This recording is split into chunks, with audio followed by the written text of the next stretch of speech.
അർത്ഥമില്ല.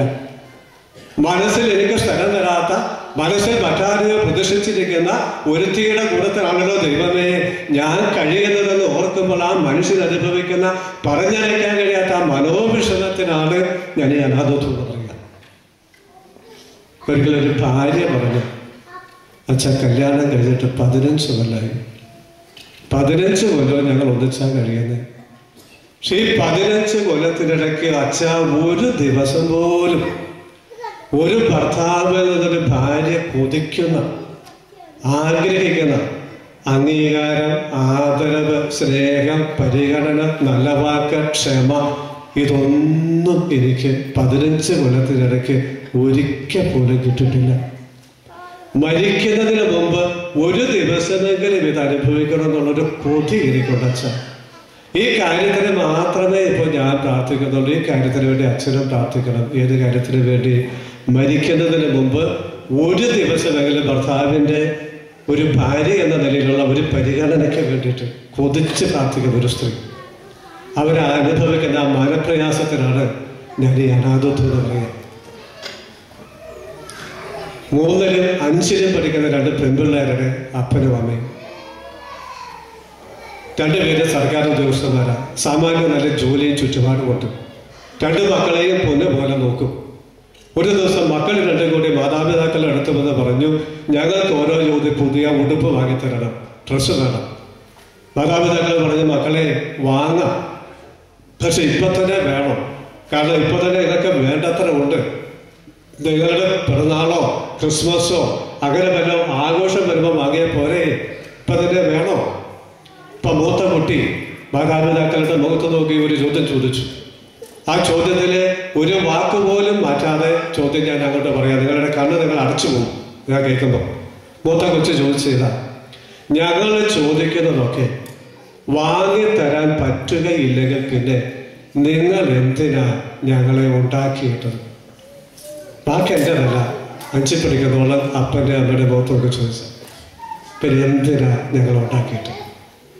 ഈ ചോദ്യം കേട്ടപ്പോൾ ആ അപ്പനും അമ്മയ്ക്കും തോന്നിയ വികാരത്തിനാണ് വീണ്ടും ഞാൻ അനാഥത്വം എന്ന് പറയുക. അവരെൻ്റെ അടുത്ത് വന്നിരുന്ന് മണിക്കൂറുകൾ ഇത് പറഞ്ഞ് കരഞ്ഞു. അച്ഛാ, ഇനി എന്തിനാ ഞങ്ങൾ ജീവിക്കുന്നത്? ഇനി എങ്ങനെയാണ് പിള്ളേരുടെ മുമ്പിൽ അഭിമാനത്തോടെ ജീവിക്കുന്നത്? എങ്ങനെയാണ് ഞങ്ങൾ അന്തസ്സോടുകൂടി അവരുടെ മുഖത്ത് നോക്കുന്നത്? അച്ഛാ, ജീവിതത്തിന്റെ അർത്ഥം മുഴുവൻ പോയില്ലേ? ആ വേദനയ്ക്കാണ് അനാഥത്വം എന്ന് പറയുന്നത്.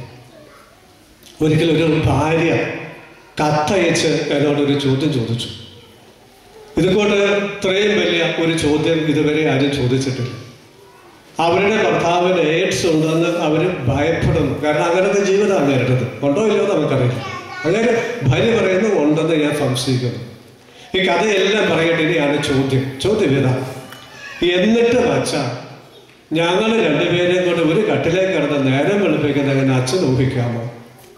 ഞാൻ എങ്ങനെ ഊഹിക്കാനാ? എങ്കിലും എന്നോടങ്ങനെ ഒരു ചോദ്യം ചോദിച്ചത് കൊണ്ട് അതെങ്ങനെ ആയിരിക്കുമെന്ന് ഊഹിക്കാൻ ഞാൻ ശ്രമിച്ചു എന്നത് സത്യമാണ്. അപ്പോൾ അത് അതിഭീകരമായ ഒരു അനുഭവമായിട്ട് എനിക്ക് തോന്നി. ഇങ്ങനെയുള്ളൊരു രോഗമുള്ള ഒരു ഭർത്താവിനോടൊപ്പം എല്ലാ രാത്രിയിലും ഒരേ കട്ടിലിൽ കിടക്കേണ്ടി വരുന്ന ഒരു ഭാര്യയുടെ മാനസികാവസ്ഥ എനിക്കൊന്നും അത് പിടികിട്ടത്തില്ല. എങ്കിലും ഞാനത് ഊഹിച്ചപ്പോൾ എൻ്റെ കൊച്ചു മനസ്സിൽ അത് അതിഭീകരമായ ഒരു അനുഭവമായിട്ട് എനിക്ക് തോന്നി. തുടർന്ന് അവർ എഴുതിയിരിക്കുക, അച്ഛാ, അങ്ങേര് കിടക്കാൻ വരുന്നതിന് മുമ്പ് ഞാൻ കട്ടിലെത്തും. എത്ര ഉഷ്ണമുള്ള കാലാവസ്ഥയാണെങ്കിൽ കൂടി ഒരു പുതപ്പ് കൊണ്ട് എന്നെ തന്നെ ചുറ്റി വരിഞ്ഞ് എൻ്റെ മുഖം പോലും അങ്ങനെ കാണിക്കാതെ ഒരു കട്ട പോലെ ഒരേ പൊസിഷനിൽ കിടന്ന് ഞാൻ നേരം വെളുപ്പിക്കുക. അച്ഛ, ഞാൻ ഉറങ്ങുക എന്നല്ല, ഉറങ്ങാൻ പറ്റുന്നില്ല എനിക്ക്.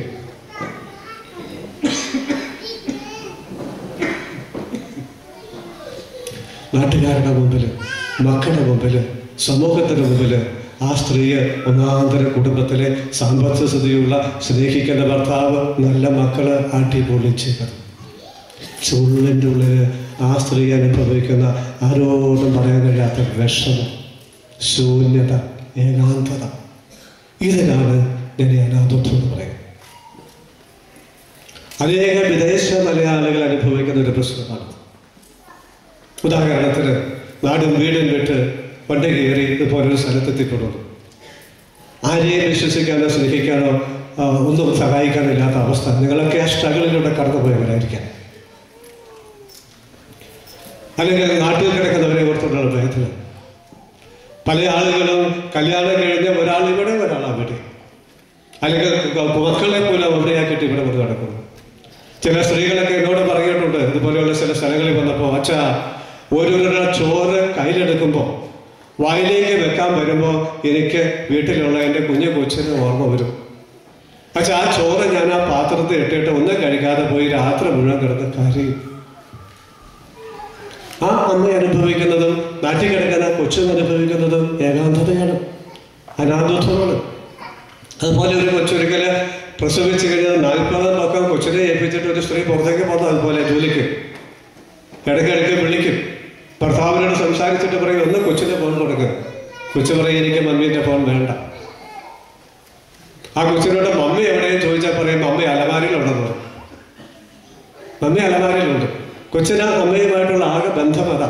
കൊച്ചിൻ്റെ മനസ്സിൽ അമ്മയില്ല. അമ്മ എവിടെയാ? അമ്മ അലമാരില്ല. അങ്ങനെ ഇരുന്നപ്പോൾ അമ്മ വരുന്നു എന്ന് പറഞ്ഞു. കൊച്ചു പറഞ്ഞ് അമ്മ ഇങ്ങോട്ട് വരണ്ട. അമ്മ വന്നപ്പോൾ കൊച്ചു അകത്തെ മുറിയിൽ പോയി ഒളിച്ചു, എനിക്ക് മമ്മിയെ കാണണ്ട. 2-3 ആഴ്ച കൊണ്ട് അമ്മ കൊച്ചുമായിട്ട് ലോകം കൂടി അടുത്തു കഴിഞ്ഞപ്പോൾ ഭയങ്കര കമ്പനി. അപ്പം പിന്നെ പിരിയത്തില്ല. നേരത്തേക്ക് അമ്മ പറഞ്ഞു നമുക്ക് അമ്മയ്ക്ക് പോകാറായി. കൊച്ചു പറഞ്ഞ അമ്മയെ ഞാൻ വിടൂല. കെട്ടിപ്പിടിച്ചു. പോകേണ്ട ദിവസമായപ്പോൾ കെട്ടിപ്പിടിച്ചതെന്ന് കൊച്ചിനെ പറിച്ചെറിഞ്ഞിട്ട് അമ്മ പോയി. കൊച്ചും കരഞ്ഞു, അമ്മയും കരഞ്ഞു.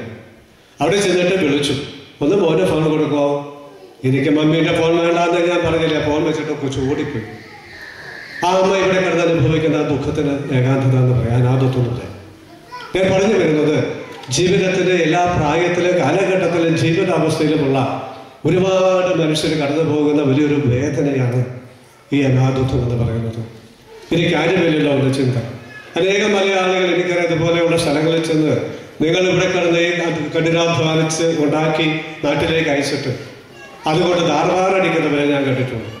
അതുകൊണ്ട് മദ്യപിച്ച് കൂത്താടുന്നവരെ കണ്ടിട്ടുണ്ട്. അതുകൊണ്ട് നിങ്ങളെ ഇളയങ്ങളെ പഠിപ്പിച്ചു, വീട്ടിലെ കടം വീട്ടി വീടുണ്ടാക്കി ബാക്കി എല്ലാ സെറ്റപ്പും ഉണ്ടാക്കി കൊടുത്തപ്പോൾ നിങ്ങളെ അവർക്ക് വേണ്ടാത്ത അനുഭവങ്ങൾ നിങ്ങൾക്ക് ഉണ്ടായിട്ടുണ്ട്. നിങ്ങൾ കൊടുക്കുന്ന പണം കൊണ്ട് അവിടെ ചെന്നിട്ട് ബന്ധുക്കളെ പോലെയുള്ളവരുടെ ഭർത്താക്കന്മാരെ കുടിച്ച് കൂത്താടി നടക്കുന്ന അനുഭവങ്ങളുണ്ട്. മാതാപിതാക്കളും സഹോദരങ്ങളും അതുകൊണ്ട് തോന്നിവാസം കാണിക്കുന്ന അനുഭവങ്ങളുണ്ട്. അവസാനം നിങ്ങളെ കരുവേപ്പില്ല. അത്ര അനുഭവങ്ങളുണ്ട്. ഞാൻ ഇഷ്ടം പോലെ കേട്ടിട്ടുണ്ട്. അപ്പോൾ ആരെയും മനസ്സിലാക്കുന്നില്ല. അവിടെ നിന്ന് ചിന്തിക്കുമ്പോൾ നിങ്ങൾ മഹാഭാഗ്യവാന്മാരാണ്. കാരണം നിങ്ങൾ വിമാനത്തിൽ യാത്ര ചെയ്യുന്നു, നിങ്ങൾ എയർ കണ്ടീഷൻ വീട്ടിൽ താമസിക്കുന്ന എയർ കണ്ടീഷൻ കാറുണ്ട്, മറ്റൊരു നടാകട്ട ജീവിതം. ഞാനിപ്പോൾ ഇങ്ങനെ പോരാൻ നേരത്ത് എൻ്റെ ആശ്രമത്തിൽ അടിച്ചു വാരുകയും തുണി അലക്കുകയൊക്കെ ചെയ്ത ഒരു സ്ത്രീയോട് ഞാൻ പറഞ്ഞു, ഞാനിങ്ങനെ ഒരു പരിപാടിക്ക് പോവാം. ഉടനെ ചോദിച്ചു, അച്ഛാ വിമാനത്തിലാണോ പോണേ? അതെ. എൻ്റെ പടച്ചോനെ എന്ന് പറഞ്ഞ് ഇങ്ങനെ കാണിച്ചു. എന്നുവെച്ചാൽ അവർക്കൊന്നും അതായത് സ്വപ്നം പോലും കാണാൻ കഴിയാത്തൊരു കാര്യം. അച്ഛനത് കിട്ടുന്നതിലെന്നുള്ള സന്തോഷമാണ്, എന്നാലും അതിനകത്തൊരു ദുഃഖമുണ്ട്. അച്ഛനെ പറ്റുന്നുള്ളൂ, എനിക്ക് പറ്റുന്നില്ലല്ലോ. ഇതുപോലെ അവിടെ ഈ അടുക്കൽപ്പണിയും വീട്ടുകാർക്ക് നിസ്സാര കാര്യമായിട്ട് കഴിയുന്ന ആളുകളുടെ മുമ്പിൽ നിങ്ങൾ വലിയവരാ. നിങ്ങൾ എത്ര നിഷേധിച്ചാലും അവരുടെ മുമ്പിൽ നിങ്ങൾ വലിയവരാ. ഞാൻ ഇവിടെ അവിടെയും കണ്ടുകൊണ്ടിരിക്കുന്ന മനസ്സിലാവും, അല്ലെങ്കിൽ ഞങ്ങൾ മനസ്സിലാവുന്നില്ല. അപ്പം നിങ്ങളുടെ വീട്ടിലുള്ളവരും മനസ്സിലാക്കുന്നില്ല. പോട്ടെ, നിങ്ങളുടെ ജീവിത പങ്കാളികളെ മനസ്സിലാക്കുന്നുണ്ടോ? നിങ്ങളുടെ മാതാപിതാക്കളെ മനസ്സിലാക്കുന്നുണ്ടോ? നിങ്ങളുടെ മക്കൾ തന്നെ മനസ്സിലാക്കുന്നുണ്ടോ? പലപ്പോഴും ഇല്ല. അവിടെ ഞാൻ പറഞ്ഞത് അനാഥത്വം എന്ന് പറയുന്നത് എന്നെ മനസ്സിലാക്കാൻ, അംഗീകരിക്കാൻ, ആദരിക്കാൻ, സ്നേഹിക്കുവാൻ, ഒരു നല്ല വാക്ക് പറയാൻ എനിക്ക് ആരുമില്ലല്ലോ എന്ന ചിന്ത നമ്മൾ ഒത്തിരി പേരെ അലട്ടുന്ന ഒരു പ്രതിഭാസമെന്ന് ഞാൻ പറയുന്നത്. ഇനി ഈ അനാഥത്വത്തിൻ്റെ വേദനയോടെ കടന്നു പോകുന്നവർ അനുഭവിക്കുന്ന മറ്റു ചില മനപ്രയാസങ്ങളുണ്ട്. ഒന്ന് വലിയ സങ്കടമാണത്. ദൈവമേ, എന്നാലും എൻ്റെ ജീവിതം എങ്ങനെ ആയിപ്പോയല്ലോ. സഹിക്കാൻ കഴിയാത്തൊരവസ്ഥയാണത്. രണ്ടാമത് വെറുപ്പ്. അവരവരെ തന്നെ വെറുക്കും, മറ്റുള്ളവരെ വെറുക്കും, ദൈവത്തെ വെറുക്കും. കാരണം ഞാൻ നോക്കുമ്പോൾ നിങ്ങളുടെ ജീവിതം നല്ലതാണ്, അതുകൊണ്ട് നിങ്ങളോട് വെറുക്കും. ഞാൻ നന്നായിട്ട് ജീവിച്ചിട്ട് പ്രാർത്ഥിച്ചിട്ട് പരിശ്രമിച്ചിട്ട് ദൈവം എന്നെ മാത്രം എന്തുകൊണ്ട് ഇങ്ങനെ കൊണ്ടയാക്കി, ദൈവത്തോട് വെറുക്കും. പിന്നെ വലിയ നിസ്സംഗത ചിലപ്പോൾ അവരെ പിടികൂടും. ഒന്നിനും താല്പര്യമില്ല, അല്ലെങ്കിൽ വലിയ മുൻകോപം, അല്ലെങ്കിൽ ഒന്ന് മരിച്ചു കിട്ടിയാൽ മതി എന്ന ചിന്ത, ആത്മഹത്യാ പ്രവണത, ചുരുക്കം പേരെങ്കിലും മരിക്കുന്നു. ഓർക്കുന്ന ഒരിക്കലും ഒരു വീട്ടിൽ കേരളത്തിൽ 10-20 വയസ്സ് പ്രായമുള്ള പെൺകുട്ടി ഒരുത്തരെ പ്രേമിച്ച് അവൻ്റെ അവിടെ ഒളിച്ചുപോയി. 1-2 ആഴ്ച അന്വേഷിച്ചിട്ടൊരു വിവരമില്ല. അങ്ങനെ വീട്ടുകാരുടെ സങ്കടം പറഞ്ഞ് വീട്ടിൽ ഇരിക്കുക. അപ്പോൾ ഉച്ചയ്ക്ക് അങ്ങനെ ഇരിക്കുമ്പോൾ അവള് നടന്നു വരുന്നു വീട്ടിലേക്ക്. കാരണം 2 ആഴ്ച കൊണ്ട് അയാളുടെ കൂട്ടത്തിലുള്ള ജീവിതം അവൾക്ക് മടുത്തു. അയാളുടെ അടുത്തത് അവൾ വീണ്ടും ഒളിച്ചൊരു വീട്ടിലേക്ക് വരിക. അകലേന്ന് വരുന്ന കണ്ടപ്പോൾ വീട്ടുകാർക്ക് സന്തോഷമായി, എന്നാലും കിട്ടിയല്ലോ. പക്ഷെ അടുത്ത് വന്ന് അവൾ മുറ്റത്ത് വന്ന് നിന്നു. വീട്ടിലേക്ക് കയറാൻ അവൾക്ക് ധൈര്യമില്ല. വിളിച്ച് വീട്ടുകാരെ കയറ്റിയില്ല. അങ്ങനെ വിളികളെ കാണിച്ചതിൻ്റെ ദേഷ്യം അവർ പുറത്ത് കാണിച്ചു. കുറെ കഴിഞ്ഞപ്പോൾ അപ്പൻ ചോദിച്ചു, എന്തിനാണ് ഇങ്ങോട്ട് എഴുന്നള്ളിയെ? പോയ വഴിക്കങ്ങ് പോയാൽ പോരായിരുന്നത്. വിചാരിക്കാത്ത ഒരു പ്രതികരണം. അപ്പൻ കൈവിട്ടു. മൂത്ത സഹോദരൻ ചോദിച്ചു, അപ്പൻ പറഞ്ഞത് കേട്ടില്ലേടി? തിരിച്ചു പോയില്ലെങ്കിൽ മുട്ടുകാല് തല്ലിയൊടിച്ച് പെരുവഴി കൊണ്ടുപോയിട്ടു. ആങ്ങളമാര് കൈവിട്ടു. ഇനിയുള്ളത് അമ്മയാണ്. അമ്മയാണ്, സ്ത്രീയാണ്. എന്നെ മനസ്സിലാക്കും, എനിക്ക് വേണ്ടി ഒരു വാക്ക് ഇവിടെ പറയുമെന്ന് വിചാരിച്ച് ധൈര്യതയോടെ പ്രത്യാശയോടെ അമ്മയുടെ മുഖത്തേക്ക് നോക്കിയപ്പോൾ അമ്മ പ്രതികരിച്ചത് എങ്ങനെയാണ്? എടി ശവമേ, എന്തിനാ ഇങ്ങോട്ട് എഴുന്നള്ളിയ? നിനക്ക് വല്ല വിഷവും വാങ്ങി കഴിച്ച് ചത്താ പോരാ. മാ പൂ കാ കൂട്ടിയുടെ 4 കൂടെ. ആ പെൺകുട്ടി നേരെ തിരിച്ചുപോയി ആത്മഹത്യ ചെയ്യുക. തിരിച്ചുപോയി ആത്മഹത്യ ചെയ്തു. ചോദ്യം 1, അവള് വല്ലവരുടെ പുറകെ അങ്ങനെ ചാടിപ്പോയത് വിഡ്ഢിത്തരവും തെറ്റും മണ്ടത്തരവും. എന്നിട്ടും അത് വിഡ്ഢിത്തരാവുന്ന തെറ്റാണെന്ന് മനസ്സിലാക്കിയപ്പോൾ അവൾ എന്തുകൊണ്ട് ആത്മഹത്യ ചെയ്യാതെ സ്വന്തം വീട്ടിലേക്ക് വന്നു? ഉത്തരം, ഞാൻ ചെയ്തത് തെറ്റാണെങ്കിലും വിഡ്ഢിത്തരമാണെങ്കിലും അതെല്ലാം ക്ഷമിച്ച് വീണ്ടും എന്നെ സ്വന്തമായി സ്വീകരിച്ച് എനിക്കൊരു ജീവിതം ഉണ്ടാക്കി തരാൻ പോകുന്ന ഒരാളെങ്കിലും എൻ്റെ വീട്ടിൽ കാണും എന്നൊരു പ്രതീക്ഷ. അതാണ് അവളെ വീട്ടിലേക്ക് കൊണ്ടുപോകുന്നത്. ചോദ്യം 2, അങ്ങനെയാണെങ്കിൽ വീട്ടിൽ വന്നിട്ട് അവൾ എന്തുകൊണ്ട് തിരിച്ചുപോയി ആത്മഹത്യ ചെയ്തു? ഉത്തരം, അവളുടെ പ്രതീക്ഷ തെറ്റിപ്പോയി. എന്നോട് ക്ഷമിക്കുന്ന, എന്നെ വീണ്ടും സ്വന്തമായി സ്വീകരിക്കുന്ന ഒരാളെങ്കിലും എൻ്റെ വീട്ടിൽ ഉണ്ടാകുമെന്നുള്ള സങ്കല്പം തെറ്റിപ്പോയി. എല്ലാവരും കൈവിട്ടു. ഇനി എനിക്ക് പോകാൻ സ്ഥലമില്ല, എനിക്ക് സപ്പോർട്ട് ചെയ്യാൻ ആളില്ല, ചത്തേക്കാം. എങ്ങനെയാ പലപ്പോഴും സംഭവിക്കുന്നത്? പ്രിയപ്പെട്ടവരെ, ഈ പശ്ചാത്തലത്തിൽ യേശു നമ്മളോട് പറഞ്ഞ ഒരു വചനം നമ്മുടെ ശ്രദ്ധ അർഹിക്കുന്നു. അത് യോഹന്നാൻ 14:18. യോഹന്നാൻ 14:18. എന്നാൽ ഞാൻ നിങ്ങളെ അനാഥരായി വിടുകയില്ല. എല്ലാവരും നിങ്ങളെ കൈവിട്ടെന്ന് വരും, ആരും മനസ്സിലാക്കിയില്ലെന്ന് വരും, തെറ്റിദ്ധരിച്ചെന്ന് വരും, കുറ്റപ്പെടുത്തിയെന്ന് വരും, ഒറ്റപ്പെടുത്തിയെന്ന് വരും, ആവശ്യ നേരത്തെ സഹായിച്ചില്ലെന്ന് വരും. പക്ഷെ നിന്റെ ദൈവമായ കർത്താവായ ഞാൻ നിന്നെ ഉപേക്ഷിക്കില്ല, നിന്നെ മറക്കില്ല, നിന്നെ തള്ളിപ്പറയില്ല. കാരണം ഞാൻ നിന്റേതും നീ എന്റേതുമാണ്. അപ്പൊ ഒരിക്കലും ആരും നമ്മളെ മറന്നാലും ദൈവം നമ്മളെ മറക്കുന്നില്ല. ആരും ഉപേക്ഷിച്ചാലും ദൈവം ഉപേക്ഷിക്കുന്നില്ല. ആരും സ്നേഹിച്ചില്ലെങ്കിലും ദൈവം സ്നേഹിക്കുന്നു. ആരും ആശ്വസിപ്പിക്കാനില്ലാത്തപ്പോഴും ദൈവം ആശ്വസിപ്പിക്കുന്നു. ആരും കണ്ണുനീര് തുടയ്ക്കാനില്ലാത്തപ്പോഴും ദൈവം കണ്ണുനീര് തുടയ്ക്കുന്നു. അതിൻ്റെ കാരണങ്ങളെ മാറ്റിത്തരുന്നു. ആരും തളരുമ്പോൾ താങ്ങാനില്ലെങ്കിൽ ദൈവം തന്നെ കരം കൊണ്ട് താങ്ങുന്നു.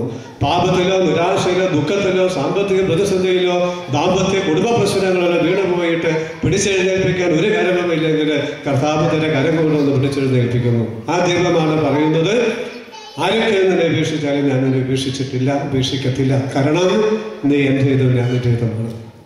ഞാൻ നിന്നെ അനാഥനമായി വിടുകയില്ല. യോഹന്നാൻ 16:22 യോഹന്നാൻ 16:22 യേശു പറഞ്ഞു, ഇപ്പോൾ നിങ്ങളും ദുഃഖിതരാണ്, എന്നാൽ ഞാൻ വീണ്ടും നിങ്ങളെ കാണും, അപ്പോൾ നിങ്ങളുടെ ഹൃദയം സന്തോഷിക്കും. ആ സന്തോഷം ആരും നിങ്ങളിൽ നിന്ന് എടുത്തു കളയുകയുമില്ല. യേശു ഇവിടെ വന്ന് എൻ്റെയും നിങ്ങളുടെയും മുഖത്ത് നോക്കി, ഇപ്പോഴും നിങ്ങളും ദുഃഖിതരാണെന്ന് പറഞ്ഞാൽ സത്യമാണ്. കാരണം എൻ്റെയും നിങ്ങളുടെയും മനസ്സിൽ ദുഃഖമുണ്ട്. ദുഃഖത്തിൻ്റെ അളവ് വ്യത്യാസം കാണും, ദുഃഖത്തിൻ്റെ കാരണങ്ങൾ വ്യത്യാസം കാണും, പക്ഷെ ദുഃഖമുണ്ട്. എന്നാൽ നിങ്ങൾ ദുഃഖിച്ചിരിക്കുക, ഞാൻ പോട്ടെ പിന്നെ കാണാം എന്ന് പറഞ്ഞ് യേശു പോവുകയല്ല ചെയ്യുന്നത്. യേശു പറയുകയാണ്, ഇപ്പോൾ നിങ്ങൾ ദുഃഖിതരാണ്, അതുകൊണ്ട് ഞാൻ നിങ്ങളുടെ അടുത്തേക്ക് വരും. ഞാൻ നിന്റെ അടുത്തേക്ക് വന്നാൽ നിനക്കെന്ത് സംഭവിക്കും? നിന്റെ മനസ്സിലുള്ള ദുഃഖങ്ങൾ നിന്നെ വിട്ടുപോകും.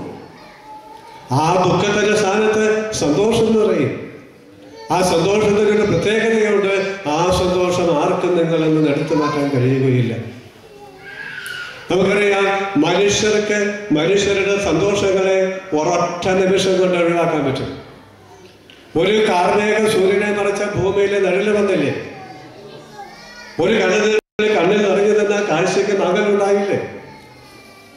അപ്രതീക്ഷിതമായി കേൾക്കുന്ന ഒരു ബോധ്യപ്പെടുത്തുന്ന വാക്ക് ജീവിതത്തിന്റെ സർവ്വസന്തോഷവും കെടുത്തുന്നല്ലേ? അത് മനുഷ്യരുടെ സന്തോഷം എടുത്തു മാറ്റാൻ കഴിയും. എന്നാൽ കർത്താവ് പറയുന്നു, എൻ്റെ സാന്നിധ്യത്തിലൂടെ നിന്റെ മനസ്സിൽ ഞാൻ നിറയ്ക്കുന്ന സന്തോഷം എടുത്തു മാറ്റാൻ ആർക്കും കഴിയത്തില്ല. ഈ സന്തോഷം എന്ന് പറയുന്നത് ഒരു കോമണിപ്പടി പോലെ, അതിന് പല തട്ടുകളുണ്ട്. നമുക്ക് തൽക്കാലം അതിൻ്റെ ഏറ്റവും താഴ്ന്നതും ഏറ്റവും ഉയർന്നതുമായ രണ്ട് അവസ്ഥകളെ എടുക്കാം. സന്തോഷത്തിന് ഏറ്റവും താഴ്ന്ന അവസ്ഥയും ഏറ്റവും ഉയർന്ന അവസ്ഥയും.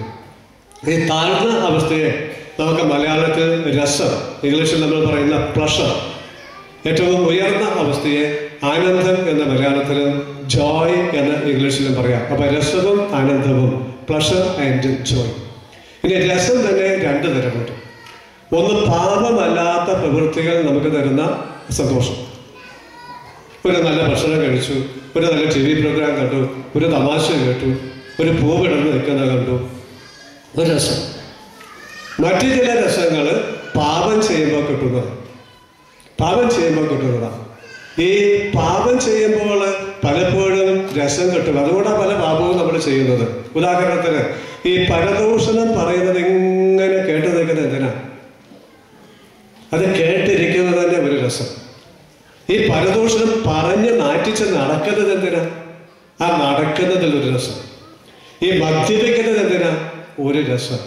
പുകവലിക്കുന്നത് എന്തിനാ? ഒരു രസം. ജഡിക പാപപ്രവൃത്തികൾ ചെയ്യുന്നത്, അല്ലാതെ അശ്ലീല സൈറ്റിൽ കൂടെ പോകണം എന്തിനാ? ഒരു രസം. ഒന്നും വേണ്ട. ഈ ഇന്നത്തെ കാലത്ത് 4 ബൈബിൾ വചനം കാണാതെ അറിയത്തില്ലാത്ത ഒരു മനുഷ്യനുമില്ല. സ്ഥാനത്തും അസ്ഥാനത്തും അവസരോചിതമായിട്ടും ഒക്കെ നിരീശ്വരന്മാർ പോലും ബൈബിൾ ഉദ്ധരിക്കും. ഉദാഹരണം ഞാൻ പറയാം. ഒരു വീട്ടിൽ എല്ലാവരും കരിസ്മാറ്റിക് ധ്യാനം കൂടി ഇങ്ങനെ സ്വയംവരന്റെ പ്രാർത്ഥന സ്തുതിപ്പും ഒക്കെ ഉണ്ട്. പക്ഷെ ആ കൂട്ടത്തിൽ അമ്മയും മകളും തമ്മിൽ കീരിയും പാമ്പും പോലെ ശത്രുതയാണ്. പ്രാർത്ഥിക്കും, പക്ഷേ ശത്രുതയാണ്. അത്താഴത്തിന് അവരെല്ലാവരും ഒന്നിച്ചു പോലും ഓരോരുത്തരും മാറി മാറിയാണ് ഒരു പ്രാർത്ഥനയില്ല. ഇന്ന് പ്രാർത്ഥനകൾ അത്താഴത്തിന് വന്നപ്പോൾ അമ്മ മകളോട് പറഞ്ഞു, എടി ഇന്നത്തെ പ്രാർത്ഥന നീയല്ലേ? അവൾ പറഞ്ഞ് ഞാൻ ചെല്ലാം. എഴുന്നേറ്റ് നിന്ന് കരങ്ങൾ ഉയർത്തി കണ്ണുകൾ അടച്ച് ബൈബിൾ ഉദ്ധരിച്ച് അവൾ പ്രാർത്ഥിച്ചു. എൻ്റെ ശത്രുക്കളുടെ മുമ്പിൽ എനിക്ക് വിരുന്ന് വയ്ക്കുക, എൻ്റെ കർത്താവിനെ തന്നെ ഞാൻ സ്തുതിക്കുന്ന പിതാവിൻ്റെയും പുത്രൻ്റെയും പരിശുദ്ധാത്മാവിൻ്റെ നാമത്തിൽ ആദ്യം ഇരുന്ന് നിന്നാൻ തുടങ്ങി. പറഞ്ഞത് ബൈബിൾ വചനം. പക്ഷെ ഇവിടെ പറഞ്ഞത് പ്രാർത്ഥനയായിട്ടല്ല. അമ്മയ്ക്കിട്ടൊരു കുത്ത്. എന്തിനാ? ഒരു രസം. ഒരു ഞായറാഴ്ച പള്ളിയിൽ പോകുന്ന സമയമായിട്ടും 10-18 വയസ്സുള്ള മകൻ എഴുന്നേൽക്കുന്നില്ല. അമ്മയ്ക്ക് വിഷമം. അമ്മ പറഞ്ഞു, എടാ മകനെ ഞായറാഴ്ച എഴുന്നേൽക്ക്, പള്ളിയിൽ പോകും. അവൻ അവിടെ തന്നെ കിടന്നുകൊണ്ട് പറഞ്ഞു, സ്ത്രീയെ എൻ്റെ സമയം ഇനി സമാഗതമായിട്ടില്ല എന്ന് നിനക്ക് അറിഞ്ഞുകൂടെ? ഇവിടെ കിടന്നു. അവൻ പറഞ്ഞതും ബൈബിളാണ്. അതാ ഞാൻ പറഞ്ഞ അവസരോചിതമായിട്ട് ഇതൊക്കെ പറയാൻ നമുക്കറിയാം. പക്ഷേ അന്ന് വൈകിട്ട് ആ മകന്റെ മനസ്സിൽ സന്തോഷമില്ല. ആ കുത്തുവാക്ക് പറഞ്ഞ് അവിടെ കിടന്നപ്പോൾ ഇച്ചിരി നേരത്തേക്ക് ഒരു രസം. ഈ കുത്തുവാക്ക് ചൊല്ലി പ്രാർത്ഥിച്ചപ്പോൾ ആ മകൾക്കൊരു രസം. പക്ഷെ കുറച്ച് കഴിഞ്ഞപ്പോൾ ആ രസം പോയി. പകരം മനസ്സ് കൂടുതൽ ഭാരപ്പെട്ടു. അതുകൊണ്ട് പാപം ചെയ്തിട്ട് ഒരിക്കലും സന്തോഷിച്ച് ജീവിക്കാൻ പറ്റില്ല. ഞാനൊരിക്കൽ പുറത്തു പോയിട്ട് വരുമ്പോൾ പള്ളി മുറ്റത്തൊരു ചെറുപ്പക്കാരെ കരഞ്ഞുകൊണ്ട് നിൽപ്പുണ്ട്. ഞാൻ അറിയുന്ന ആളൊന്നും വരെ എന്നെ കണ്ടപ്പോൾ അടുത്തേക്ക് വന്നു. ഞാൻ ചോദിച്ചു, ആരാ ഏതാ എന്താ കരയുന്നത്? എന്ന് പറഞ്ഞാൽ, അച്ഛാ ഞാൻ വ്യഭിചാരം ചെയ്ത സ്ഥലത്തു നിന്നാണ് വരുന്നത്, എനിക്ക് എൻ്റെ സങ്കടം സഹിക്കാൻ വയ്യ, എങ്ങോട്ട് പോകാൻ തോന്നുന്നില്ല, എൻ്റെ പള്ളി മുറ്റത്ത് വന്ന് നിൽക്കുക.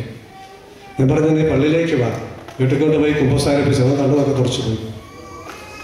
ഏതോ ആന കുതിര കിട്ടുമെന്ന് വിചാരിച്ച് പോയതാ. ഒരു നിമിഷത്തേക്ക് രസം കെട്ടിട്ടുള്ളതാകാം. പക്ഷെ ചെന്നപ്പോൾ സാധിച്ചത് ഒടുക്കാത്ത മനപ്രയാസത്തിലാണ്. അപ്പൊ പല പാപപ്രവൃത്തികളും നമ്മൾ ചെയ്യുന്ന രസം വിചാരിച്ച, എന്നാൽ രസം വിചാരിച്ച് ചെയ്യുന്ന പല പാപപ്രവൃത്തികളും രസമായിട്ട് തരുന്നുമില്ല. അത് വേറൊരു വിഷയം. യേശുക്രിസ്തു നമുക്കൊരിക്കലും രസമല്ല വാഗ്ദാനം ചെയ്തത്. സന്തോഷത്തിന്റെ ഏറ്റവും താഴ്ന്ന അവസ്ഥയല്ല, ഏറ്റവും ഉയർന്ന അവസ്ഥയാണ്. ഞാൻ വീണ്ടും നിങ്ങളെ കാണും, അപ്പോൾ നിങ്ങളുടെ ഹൃദയം രസം കൊണ്ട് നിറയും, ആ രസം ആരും നിങ്ങളിൽ നിന്ന് എടുത്തു കളയുകയില്ല എന്നല്ല പറഞ്ഞത്. ഞാൻ വീണ്ടും നിങ്ങളെ കാണും, അപ്പോൾ നിങ്ങളുടെ ഹൃദയം സന്തോഷിക്കും, ആ സന്തോഷം ദ ജോയ് അത് ആരും നിങ്ങളിൽ നിന്ന് എടുത്തു കളയില്ല എന്ന് പറഞ്ഞത്. പൗലോസ് പറഞ്ഞു, ഞങ്ങൾ എല്ലാ വിധത്തിലും ഞെരുക്കപ്പെടുന്നു, പട്ടിണി, നഗ്നത, ആപത്ത്, വാള്, സ്വന്തക്കാരും ബന്ധക്കാരും തള്ളിപ്പറഞ്ഞു, കപ്പലാപുരത്തിൽപ്പെട്ടു, ദിനരാത്രങ്ങൾ കടലിൽ വഴി നടന്നു പോലെ പൂരം. പൗലോസ് പറയുക, എന്നിട്ട് ഞങ്ങൾക്ക് മടുപ്പ് തോന്നുന്നില്ല, എന്നാൽ ദൈവത്തിന്റെ ആത്മാവ് ഞങ്ങളിലുണ്ട്. മംഗളവാർത്തകൾ സർവ്വ പ്രതിസന്ധികളുടെ കടന്നുപോയ ദൈവമാതാവ് എലിസബത്ത് മുമ്പ് വെച്ച് പറയുക, എൻ്റെ ചിത്തം രക്ഷകനായ ദൈവത്തിൽ ആനന്ദിക്കാൻ പറ്റിയ സമയം എന്ത് കൊപ്പ് കണ്ടിട്ട് ആനന്ദിക്കാനുള്ളത്? ഇങ്ങനൊരു ഗർഭധാരണം യേശുപിതാവ് പറഞ്ഞ് വിശ്വസിക്കുമോ? നാട്ടുകാരെ പറഞ്ഞ് വിശ്വസിക്കുമോ? നീ പോയി വ്യഭിചരിച്ചെന്ന് ആരും പറയത്തുള്ളൂ. ആ പ്രതിസന്ധി എന്തുകൊണ്ടാണ് പറയുന്നത്? എൻ്റെ ചിത്തം രക്ഷകനായ ദൈവത്തിൽ ആനന്ദിക്കുന്നത്. കാരണം പരിശുദ്ധാത്മാവിൻ്റെ അഭിഷേകം, ആ പരിശുദ്ധാത്മാവ് കൊടുത്താൽ ആർക്കും എടുത്തു മാറ്റാൻ കഴിയാത്ത സന്തോഷം മാതാവിൻ്റെ മനസ്സിലുണ്ടായിരുന്നു.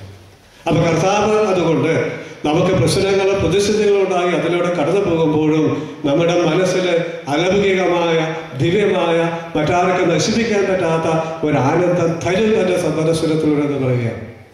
ഐശ്വര്യാസിന്റെ പുസ്തകം 49 അധ്യായം 15-16 വചനങ്ങൾ നമ്മളൊക്കെ കേട്ട് മടുത്തതാണ്. മുല കുടിക്കുന്ന ആ കുഞ്ഞിനെ അമ്മയ്ക്ക് മറക്കാനാകുമോ? പുത്രനോട് പെറ്റമ്മ കരുണ കാണിക്കാതിരിക്കുമോ? അവൾ മറന്നാലും തന്നെ ഞാൻ മറക്കുകയില്ല എന്നാൽ തന്നെ ഞാൻ എൻ്റെ ഉള്ളങ്കയിൽ രേഖപ്പെടുത്തി വെച്ചിരിക്കുന്നു. ലോകത്തിലെ ഏറ്റവും ആഴമുള്ള ബന്ധം ഭാര്യയും ഭർത്താവും തമ്മിലുള്ള ബന്ധമല്ല, അമ്മയും കുഞ്ഞും തമ്മിലുള്ള ബന്ധമാണ്. അത് മനുഷ്യരുടെ കാര്യത്തിലും അതെ, പക്ഷിമൃഗങ്ങളുടെ കാര്യത്തിലും അതെ. നമ്മുടെ ഇവിടെയെങ്കിലും കേരളത്തിലെങ്കിലും നമ്മുടെ വീട്ടിൽ നമ്മൾ വളർത്തുന്ന കോഴി കുഞ്ഞുങ്ങളുമായിട്ട് നടക്കുമ്പോൾ നമ്മളെ കണ്ടാൽ ഓടിക്കും. നമ്മൾ വളർത്തുന്ന പട്ടിയും പൂച്ചയും പ്രസവിച്ചെടുക്കാൻ നമ്മളെ കണ്ടാൽ ഓടിക്കും. കാരണം കൊച്ചിനെ നമ്മൾ വല്ല കാണിക്കുമോ? ആ കാട്ടുമൃഗങ്ങൾ, തള്ളയും കൊച്ചുമായിട്ട് നിൽക്കുന്ന കാട്ടുമൃഗങ്ങൾ ഏറ്റവും വയലന്റ് ആയിട്ടുള്ളത്. അമ്മയും കൊച്ചും തമ്മിൽ അത്രയും ബന്ധം. എന്നിട്ടും മനുഷ്യർക്ക് സ്വന്തം കുഞ്ഞിനെ ഉപേക്ഷിക്കാൻ കഴിയും. എത്രയോ അമ്മമാര് സ്വന്തം മക്കളെ ഉപേക്ഷിക്കുന്നു. അനാഥശാലയില്, കടത്തണ്ണയില്, റോഡ് പക്കത്ത് ഉപേക്ഷിക്കുന്നു. അതിനേക്കാളധികം അമ്മമാര് അബോർഷനിലൂടെ സ്വന്തം മക്കളെ ഉപേക്ഷിക്കുന്നു. കേരളത്തിൽ തന്നെ, ഇത്രമാത്രം ആധ്യാത്മികതയുള്ള കേരളത്തിൽ തന്നെ ഔദ്യോഗിക കണക്കനുസരിച്ച് ഒരു കൊല്ലം ഏതാണ്ട് 8 ലക്ഷം അബോർഷൻ നടക്കുന്നുണ്ട്. മറ്റു വിധ ടാബ്ലറ്റ് കഴിച്ചും അൺഓതറൈസ്ഡ് ആയിട്ടുള്ള ഓരോ സെന്റേഴ്സിലും ചെയ്യുന്നത് അതിന്റെ ഇരട്ടി വരുമെന്നാണ് പറയുന്നത്. അപ്പൊ ഒരു 10-15 ലക്ഷത്തോളം അബോർഷൻ ഒരു വർഷം കേരളത്തിൽ നടക്കുന്നു. ലോകം മുഴുവൻ എടുത്താൽ ഏതാണ്ട് 3-4 കോടി അബോർഷൻ ഒരു വർഷം നടക്കുന്നു. അമ്മയ്ക്ക് കുഞ്ഞിനെ ഉപേക്ഷിക്കാൻ കഴിയും. പക്ഷേ അങ്ങനെ ഉപേക്ഷിക്കാൻ കഴിയുമെങ്കിലും ഉപേക്ഷിക്കുന്ന കുഞ്ഞിനെ മറക്കാനായിട്ട് അമ്മയ്ക്ക് കഴിയുന്നില്ല എന്നതാണ് ദുഃഖസത്യം. സ്വന്തം താല്പര്യപ്രകാരം അബോർഷൻ നടത്തിക്കളഞ്ഞ, ഒരു രൂപത്തിലും ഭാവത്തിലും കാണാത്ത സ്വന്തം കുഞ്ഞിനെ ഓർത്ത് അബോർഷൻ നടത്തിക്കഴിഞ്ഞ് 16 കൊല്ലത്തിന് ശേഷം എൻ്റെ മുമ്പിലിരുന്ന് സർവ്വ നിയന്ത്രണവും വിട്ട് പൊട്ടിക്കരയുന്ന അമ്മമാരുടെ കണ്ണുനീര് കണ്ടിട്ട് ഞാൻ തരിച്ചിരുന്നിട്ടുണ്ട്. സ്വന്തം താല്പര്യപ്രകാരം ചെയ്തതാണ്. ഒരു രൂപത്തിലും ഭാവത്തിലും അബോർഷൻ നടത്തിക്കഴിഞ്ഞ് പോലും ആ കൊച്ചിനെ കണ്ടിട്ടില്ല. ആ സ്വന്തം താല്പര്യപ്രകാരം ഒന്ന് കളഞ്ഞ, 16 കൊല്ലം മുമ്പ് ഒന്ന് കളഞ്ഞ, ഒരിക്കലും കാണാത്ത കുഞ്ഞിനെ ഓർത്ത് 16 കൊല്ലത്തിന് ശേഷം നിയന്ത്രണം വിട്ട് ഒരു അമ്മ പൊട്ടിക്കരയുന്നു എന്ന് വെച്ചാൽ അമ്മയ്ക്ക് ആ കുഞ്ഞിനെ മറക്കാൻ കഴിയില്ലെന്ന അർത്ഥം. ഞാനിത് കണ്ട് ധരിച്ചിട്ടുണ്ട്. യേശു പറയുക, അമ്മ ഉപേക്ഷിക്കുക മാത്രമല്ല മറക്കുക കൂടി ചെയ്തെന്ന് നീ വിചാരിച്ചു. എന്നാൽ പോലും എനിക്ക് നിന്നെ മറക്കാൻ പറ്റില്ല. കാരണം നീ എൻ്റെതും ഞാൻ നിൻ്റെതുമാണ്. ഇത് തന്നെ ഞാൻ എൻ്റെ ഉള്ളങ്കയിൽ രേഖപ്പെടുത്തി വെച്ചിരിക്കുന്നു. നമ്മളൊക്കെ ഇന്നല്ലെങ്കിൽ പണ്ടെങ്കിലും കൈവെള്ളക്കകത്ത് ഒരു ടെലിഫോൺ നമ്പറോ ഒരാളുടെ പേരോ ഒരു സ്ഥലപ്പേരോ ചെയ്യേണ്ട ഒരു കാര്യമോ കുറിച്ച് വെച്ചിട്ടുണ്ട്. എന്തേ? ഒന്നും മറക്കരുത്, രണ്ടും മറന്നാലും ഓർക്കണം. ഇതുപോലെ ഒരിക്കലും മറന്നു പോകാനാവാത്ത വിധം ദൈവത്തിന്റെ കൺമുമ്പിലാണ് നമ്മളെന്ന് ദൈവം നമ്മളോട് പറയുക. നമ്മളെ ദൈവം ഉപേക്ഷിച്ചിട്ടില്ല എന്ന് പറയുക, നമ്മളെ സ്നേഹിക്കുന്നുണ്ടെന്ന് നമ്മളോട് പറയുക. കർത്താവ് ഇങ്ങനെയൊക്കെ പറഞ്ഞാലും നമുക്കത് വിശ്വാസം വരില്ല. ദൈവം സ്നേഹിക്കുന്നുണ്ടെങ്കിൽ പിന്നെ എന്താണ് എൻ്റെ ജീവിതം ഇങ്ങനെ കട്ടപ്പോയായി പോകുന്നത്? എന്തുകൊണ്ടാണ് എൻ്റെ പ്രശ്നങ്ങൾ തീരാത്തത്? എന്തുകൊണ്ടാണ് എൻ്റെ സഹനങ്ങൾ അവസാനിക്കുന്നത്? എന്തുകൊണ്ടാണ് എൻ്റെ പ്രാർത്ഥനയ്ക്ക് ഉത്തരം കിട്ടാത്തത് എന്ന വലിയ ചോദ്യങ്ങൾ നമ്മൾ കിടക്കുക. ഇത് നമ്മുടെ ചില തെറ്റിദ്ധാരണയിൽ നിന്ന് വരുന്നതാണ്. ദൈവത്തെ സ്നേഹിക്കുന്നവർക്കും ദൈവം സ്നേഹിക്കുന്നവർക്കും ഒരിക്കലും സഹനമുണ്ടാവില്ല, കഷ്ടപ്പാടുണ്ടാവില്ല, അലച്ചിലുണ്ടാവില്ല എന്ന് ദൈവം ഒരിക്കലും ഒരിടത്തും പറഞ്ഞിട്ടില്ല. നേരെ തിരിച്ചാ പറഞ്ഞത്. തീയിലൂടെയും വെള്ളത്തിലൂടെയും നിന്നെ ഞാൻ കടത്തി വിടും എന്നാണ് പറഞ്ഞത്. പക്ഷെ കൂടുതൽ ഒന്നുകൂടെ പറഞ്ഞു, പക്ഷേ പൊള്ളലേൽക്കാനും മുങ്ങി മരിക്കാനും നിന്നെ ഞാൻ വിട്ടുകൊടുക്കുകയില്ല. അഗ്നിയിൽ സ്വർണ്ണമെന്ന പോലെ സകലത്തിന്റെ തിരിച്ചുള്ളയിൽ എനിക്ക് വേണ്ടി നിന്നെ ഞാൻ ശുദ്ധി ചെയ്യും എന്നാണ് പറയുന്നത്, ചെയ്യില്ല എന്നല്ല. നിന്റെ അലച്ചിലുകൾ ഞാൻ എണ്ണിയിട്ടുണ്ട്.